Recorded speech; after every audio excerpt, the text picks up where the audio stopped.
We are all lucky. With us living in a developed nation, we have really easy access to drinking water. Even those who are in more unfortunate circumstances and those who might not have a roof over their head can get water with relative ease. But people in the developing world don't have it as nice. Although some developing countries do have an abundance of water, it doesn't make it clean. In Ontario, more than half of our water comes from Lake Ontario. The water gets filtered in large plants in order to meet medical, pharmacological, chemical, and industrial applications. Most plants have a variety of steps to treat water. They filter it, boil it, and sometimes use certain chemicals to prevent the water from growing bacteria or in order to further clean it. The whole process doesn't totally eliminate all the contaminants, but it greatly reduces them. Water purification's main purpose is to remove contaminants from water to make it safe to consume and sanitize with. But sometimes companies remove certain chemicals in order to improve taste, odor, or color, and afterwards they may add a small portion of chemicals to prevent the water from getting recontaminated. If you were to use a household DIY water filter or cleaning technique, contaminants should be removed, but those were removed to make the water more enjoyable will still remain. Living in a developed country allows us to have large plants to give us clean water, but a third of the world's population doesn't have access to that degree of sanitation. 2.1 billion people around the world lack access to clean water, and because of this, 500,000 children die from diarrhea each year. With other water-related sicknesses, a child dies every 2 minutes. Collectively, 200 million hours are spent worldwide each day gathering water that may not even be clean. People all around the world are drinking unsafe water in order to live. The water may also be the thing that kills them. Knowing this, how can we be so picky with our fluids? Some people will only drink water that's specifically meant for drinking, like from fountains or plastic bottles. So what if it tastes better or seems clearer? You can access one of the most important resources for practically nothing. It's more than 35% of the population can say. In front of you is a water bottle with a letter on it. That represents the action that may have been performed to the contents before it ended up in front of you. Every container has been bought in a plant. I haven't replaced any water. The only thing that I may have done to the water is add something to it. Despite what I may say, and despite what things look like, all of the water is very clean and healthy. What would you be willing to drink? After the explanation of the letter on the closest bottle, feel free to take the bottle and drink from it. There will be a little time to discuss later. Now, let's get started.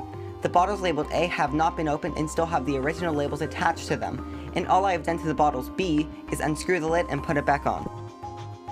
For cup C, I squirted a little bit of lemon in. The cups labeled D only have red food coloring in them, and cup E is there to represent the type of water people in developing countries are working so hard to receive, even if it may not meet their sanitary needs.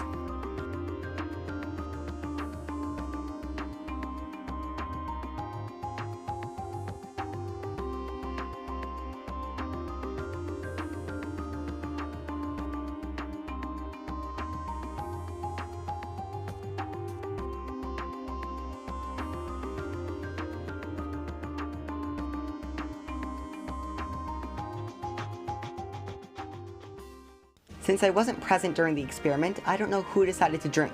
I personally would only drink from bottle A because even at my trailer, which was healthy water, I don't like the flavor, so I refused to drink it. This just proves how lucky we are in our country. Even with me telling you that all of them are safe to drink, we feel uncomfortable without knowing exactly what's going into our bodies. It's safe to know what you're consuming. Living in our society, it's not safe to drink any unpurified water. Even natural spring water isn't safe to drink anymore. Fertilizers, pesticides, and other chemicals can run into the stream. I wouldn't call that stewardship. I also wouldn't say that big companies such as Nestle taking too much water from the aquifers, despite what other organizations say, is a great example of sustainability either. Meet Water Hub, water purification technology that is good for the environment and focuses on the idea of reusing the same water instead of pulling more from our declining water sources. It is truly a machine that represents stewardship. It's fully powered by alternative energy sources and can save you millions of dollars. Too bad you can't get it for your home though. It is designed specifically for large urban buildings and locations such as parks, universities, and apartments.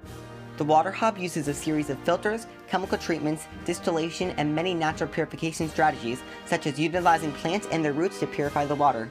The hub will greatly improve your water reliability. It is tailored to your specific needs and will work perfectly in any location it ends up. It takes up space, but the space inside the Water Hub can be utilized as greenhouse space. Now let's talk a little about the Janiki Aamna Processor. Featured in 2 Gate Note episodes and up and running in a couple African countries, is a machine that takes our waste and turns it into clean water, electricity, and ash. The Aamna Processor was designed specifically for 2 billion people on this planet who lack access to clean water, meaning it had to be its own energy source. So, they made it happen. The Aamna Processor works by taking sewage sludge and separating the water vapor from the solids. The solids go to a furnace to burn and create electricity, while the water goes through a number of filters, a condenser, and a water separator until we have usable energy and drinkable water. The 5 minutes this machine takes to run gives us more than just resources. It makes use of one of the most harmful contaminants in the developing world. This last product is actually something we can all buy and take advantage of, and at the same time it helps supply clean water to people all around the world.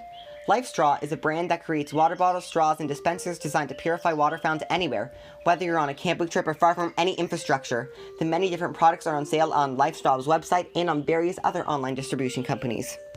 For every LifeStraw product bought, one child is supplied with water for a year. So far, they have helped 3 million students. LifeStraw has employees and volunteers, and a child once said this to one of the workers: "I get water from the tube well at school, which looks clean, but now that we have received LifeStraw water filters, I will get safe water.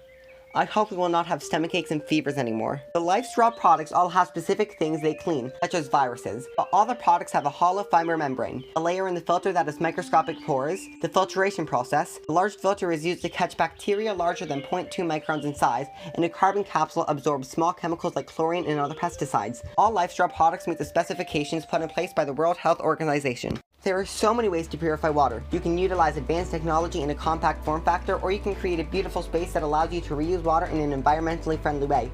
There are so many ways to purify that don't require over-extracting water from the ground and then creating cheap and harmful plastics to hold said water. Instead of focusing on a way to get more money, we should be focusing towards a better future. Out of the billions on this planet, we can think of a ton of more ideas to help the 2 billion without healthy water. One child dying every 2 minutes is a lot, especially from only one cause.